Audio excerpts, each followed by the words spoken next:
Is the Xbox Series controller the best controller for PC? Let's find out. Now, it's fair to say that this controller is not very different from the Xbox One series of controllers. But when it comes to the design of this controller, I think that it's really nice. I think that Xbox really perfected the everything really. The ergonomics of the controller are really nice. Now, this series version has actually a bit of a texture on the grips, which feel really nice. Especially in games like Elden Ring, where well, me personally, I sweat when I play Elden Ring because the boss fights make me super anxious, and yeah, it actually, I get sweaty. I get some of that gamer sweat, okay?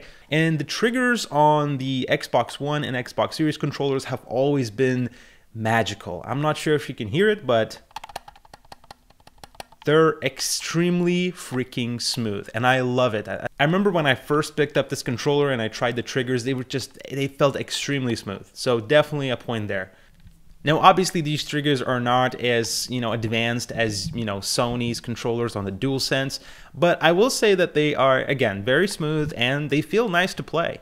Also, in some very limited games on PC, you will get the, I think they called it impulse triggers, where there actually is a very, very, very small motor inside of these triggers, and you do feel a bit of feedback when you're, braking in Forza Horizon or something like that. But again, the list of games is very small. I will actually put it down in the description below if you want to check it out.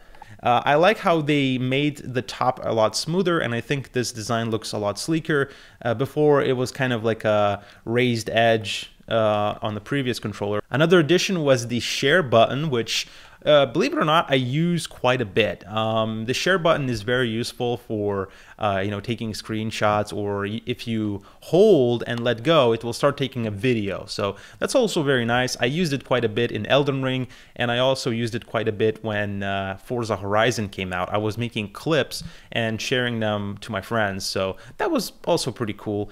And in the latest update, you can actually remap the share button to something more useful, so it's definitely something to think about. And the next change from the Xbox One controller is the addition of USB-C. So that is also a really nice change because I think micro USB was just an absolute terrible connection, so this is better. One of the biggest problems that I find with various controllers, especially from the Sony side, is that the compatibility is a bit shaky. Well, with the Xbox controller, obviously it's made by Microsoft and Windows. They all go together. So what I really like about this controller, and I think its greatest strength besides, the great ergonomics and the feel, is the compatibility. All games will recognize the Xbox controller on PC because, well, developers use it in their own testing when making games. I'm going to stress this point a bit because I feel like not all of you will agree with me, maybe, that this is a very important point for PC gamers. But honestly, guys, I've been running into so many issues where games would not recognize my inputs, and I had to use a third-party software, which I never like doing. I know that, with the DualShock or the, DualSense, you can use a third-party software to make it emulate the Xbox controller, and then it works fairly well, actually. But I still don't like using, third-party software for anything, really. Now, the elephant in the room with the Xbox controllers, whenever you mention them, are the batteries. Yes, the Xbox controller still uses AA batteries. Now, how do I feel about it? Well, I actually really like the AA's. I know, it's kind of weird, but I really like the fact that you can actually, change your batteries right away. And I'm also the kind of guy who is into longevity.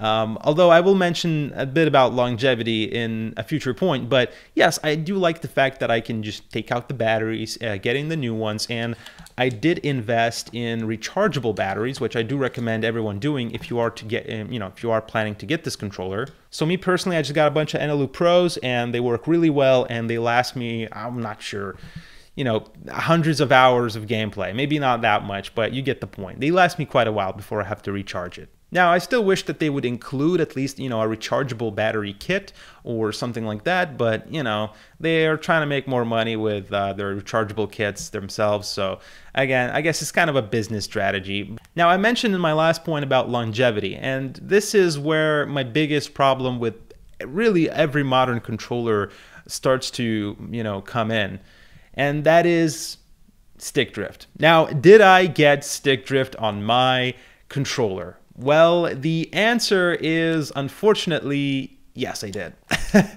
Now, this particular controller that I have was actually gifted to me by my girlfriend on the last year's of Christmas, and I've used it ever since. Now, I have several of these controllers. I have also the white edition. You might have seen this in my last video. And I also have the very special, very unique, the 20th anniversary edition controller from Microsoft, celebrating their, well, 20th anniversary. And this controller is extremely cool. And really, that's another point about, Xbox controllers. I feel like they have really, really cool designs. Now, this one in particular, this has like translucent housing, and you can even see the vibration motors while you play, and it's really, really cool. Now, I bought the other two controllers before getting stick drift, and actually I got stick drift very recently, this month actually. So just last week I've noticed that when I was trying to kill a boss on Elden Ring, when I was flicking my left stick backwards, it wasn't registering at all. And I was just doing a sort of a back step instead of a roll backwards, and I kept dying to this boss. And then I looked on Gamepad Tester and I realized that, well, my left stick is kind of busted. So yeah, I tried, all the methods that you can try, just sort of like flicking the stick, blowing at it. It's just not gonna do anything. And that's a really big issue. And again, I feel like I can't even find words, honestly, guys. It just really, really sucks that this is a problem in modern day controllers. And I didn't think I was going to get it because I'm a PC gamer. I don't even play that many games on a controller. Now, with all of that in mind, would I still recommend this controller? Well, it's 60 bucks. There are Friday sales. You can get it for 50, maybe 45. And that's a great price. But when I think about it, I mean, whether or not you will get stick drift will really depend on how you play. But at the same time, it really sucks that you're really thinking about it. Like, I wasn't thinking about it and I got stick drift, but if you're going to watch this review, you're going to buy the controller and you're going to be like, oh, I'm going to flick my stick like this because this is going to preserve my controller. You shouldn't really do that, right? I know it's kind of weird that the previous generation controllers didn't really have this issue. Like, we didn't really hear anything about it while, playing PS3 or Xbox 360. It kind of came about recently, and yeah, that kind of sucks. So, in conclusion, this is... I'm sorry, guys, this is still a really great controller. Like, even with the stick drift issues in mind, I really like the design of it. It just feels right to me. I really like the feel, the D-pad, it feels amazing. I like just everything, the compatibility and everything. But again, stick drift, it sucks, but honestly, there's really nothing you can do about it. Yeah, but if you can, you might want to get an extended warranty for this thing because I think by default it's like 12 months. So yeah, I was literally 2 months out of warranty and I could have replaced this thing, but no, what can you do?